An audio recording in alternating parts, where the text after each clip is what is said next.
ஒன்னும் சொல்ல மாட்டேங்கிறாங்க. ஆமா, டிவின்னு சொல்றாங்க அப்படின்னு ஆண்டவர் அமைதியாக இருந்தா.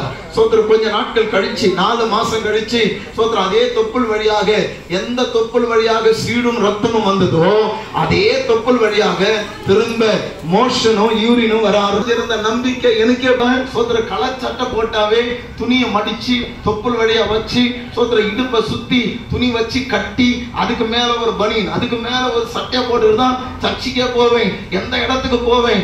ஆனா சோத்திரம் திரும்ப ஒரு பேக்ல ஆமா பழைய துணியும் சோத்திரம் இதெல்லாம் வச்சிருப்பேன். ஏன்னா திரும்ப கிளீன் பண்ணி திரும்ப வச்சு சோத்திரம் உள்ள உட்கார்ந்து இருப்பேன். அப்பேற்பட்ட நிலைமையில இப்ப மோஷனும் யூரினும் வர ஆரம்பித்த பொழுது சோத்திரம் டாக்டரே சோத்திரம் குழப்பமான நிலையில இருக்கும் பொழுது கர்த்தர் என்ன பார்த்து சொன்னார், 2 மாசம் கிட்டத்தட்ட அந்த மோஷனும் யூரினும் சோத்திரம் ஏன் தொப்புள் வழியாக வருகிறது. நான் சாப்பிட்ட சாப்பாடு எல்லாம் சோத்திரம் அந்த கருவேப்பிலை, கடுகு, பூண்டினுடைய தோல் இது எல்லாம் என் தொப்புள் வழியாக வர்றதை பார்த்த உடனே எனக்கே தெரிஞ்சிடுச்சு, நம்ம இனி வாழறதுக்கு இந்த உலகத்துல வாய்ப்பே அப்படின்னு நினைச்சு சோத்திரம் சோர்ந்து போய் படுத்திருக்கும் பொழுது ஒரு வார்த்தை, ஒரு வாசகம் என்னை பார்த்து இப்படி பேசினது, எனக்கு சித்தம் உண்டு, நீ சித்தமாகு. அந்த ஒரு சத்தம் எனக்கு சித்தம் உண்டு ஆண்டவரே. ஆனா ஆண்டவர் சொல்றார் எனக்கு சித்தம் உண்டு. இப்ப டாக்டர் சொல்றாங்க அந்த சீனும் ரத்தம் கண்ட்ரோல் பண்ணிட்டோம், மோஷன் யூரின் கூட கண்ட்ரோல் பண்ணிடலாம்.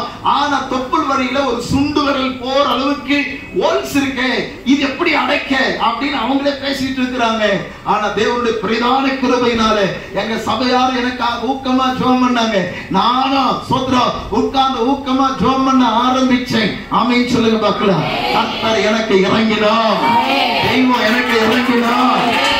டாக்டர்கள் செய்ய முடியாதது, மருந்து செய்ய முடியாதது, மாத்திரைகள் செய்ய முடியாதது நான் சொல்லவா, கர்த்தர் எனக்கு ஒரு அற்புதமான சுகத்தை கர்த்தர் கொடுத்தார். நல்ல கையை தட்டுவோம். எனக்கு சுகம் தந்தவா சொல்லுங்க பார்க்கலாம்.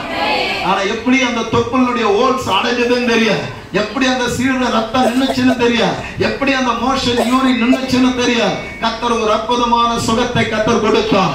2 முறை 2004 2007 அதுக்கு அடுத்த 2009வது வருஷம் எங்களுக்கு திருமணமானது. ராம சூத்திர கவனிங்க, 2010 கர்த்தர் எங்களுக்கு ஒரு பிள்ளையை தேவன் தந்தார். ஆமென் அல்லேலூயா. ஆமா, நான் என் ஜெபமே என்னன்னு கேட்டா அந்த பிறக்கிற குழந்தை என் கலர்ல இருந்துடக்கூடாது, இந்த கலரை வச்சுட்டு நாங்க படுற பாடு இருக்கே இருக்கிறீங்களா. ஆமா ஆண்டவரே சோத்திரம், என்ன விட அந்த குழந்தை எப்படி இருக்கணும் எனக்கு மெதுவா சொல்லுங்க. ஆமா கலரா இருந்தணும், நம்மள மாதிரி சத்தியமா அந்த குழந்தை என்ன செய்யக்கூடாது, இருக்கக்கூடாது அப்படின்னு சோத்திரம் ஜெபமா பண்ணிட்டு இருக்கும் போது ஆமா நாங்க சொன்னபடியே அந்த புள்ள சோத்திரம் ஆமா 3.5 கிலோவுல சோத்திரம் ஆமா ஒரு அற்புதமான கலர்ல பிள்ளை பிறந்தது.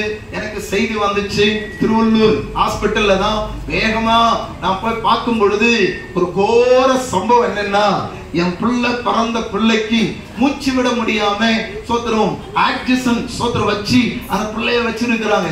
டாக்டர் சொல்றாரு இதுலயே சரியாயிடலாம், சரியாகாமையோ போலாம் அப்படின்னு. உடனே எனக்கு என்ன செய்ய தெரியல, அங்கிருந்து சோத்திரம் ஆம்புலன்ஸ் மூலம் அந்த சின்ன பிள்ளைய சோத்திரம் நாங்க ஆமா சோத்திரம் எக்மோர்ல இருக்கிற சில்ட்ரன் ஹாஸ்பிட்டலுக்கு கொண்டு போயிட்டு 4 நாள் வச்சிருக்கிறோம். 5வது நாள் சோத்திரம் காலையில என் தங்கச்சி உள்ள இருக்கிறா, என் மனைவி வெளியில இருக்கிறா, என் மனைவி இங்க பார்க்கணும், உள்ள போய் பிள்ளைய பார்க்கணும். சோத்திரம் இந்த நிலைமையில இருக்கும்போது 5வது நாள் காலையில நானும் என் மனைவியும் பிள்ளைய பார்க்கறதுக்காக நான் உள்ள போகிறோம். என் தங்கச்சி அந்த பிள்ளைய வெளியில கொண்டு வர்றா.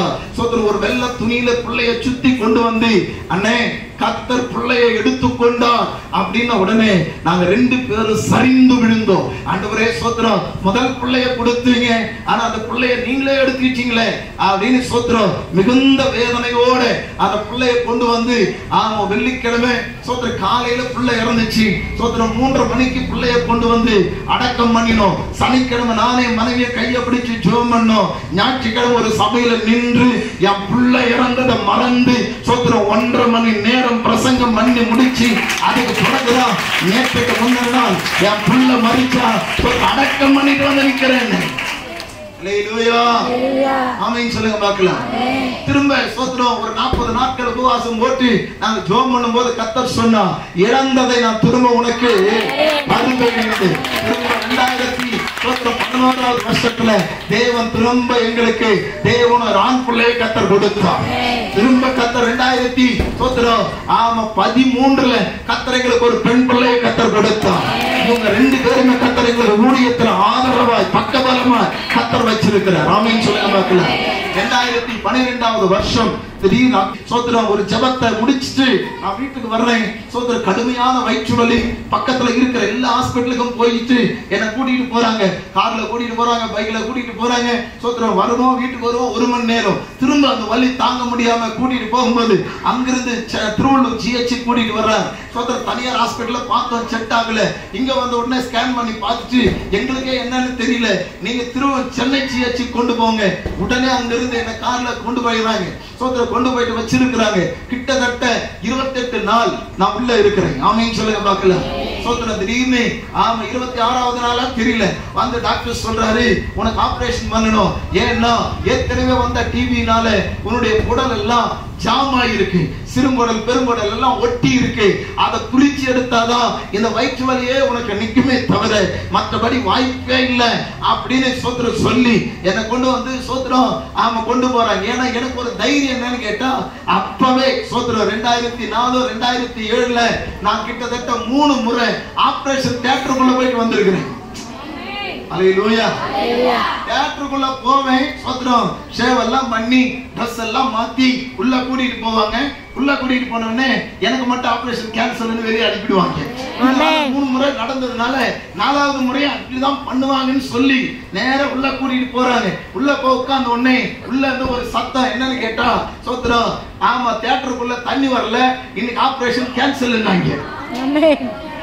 இப்போ சோதரம் என் கேஷீட்டை நானே எடுத்துக்கிட்டு ட்ரெஸ் எல்லாம் மாத்திட்டு நடைய கட்ட ஆரம்பிச்சேன். நான் வார்டுக்கு போறேன். கொஞ்ச தூரம் வந்த உடனே விக்னேஷ்னு ஒரு டாக்டர், அவர் என்ன ரொம்ப கேர் பண்ணி பார்ப்பார். அவர் மட்டும் பல்டரியல் அப்படின்னு கூப்பிட்டார். நான் திரும்பி பார்த்தேன், என்ன அப்படின்னு. உடனே அவர் சொன்னார், நீங்க இங்க வாங்க அப்படின்னு. நேரம் போனோடனே மறுபடியும் நீங்க அந்த ஆபரேஷன் ட்ரெஸ்ஸா போட்டுட்டு உள்ள வாங்க அப்படின்னு.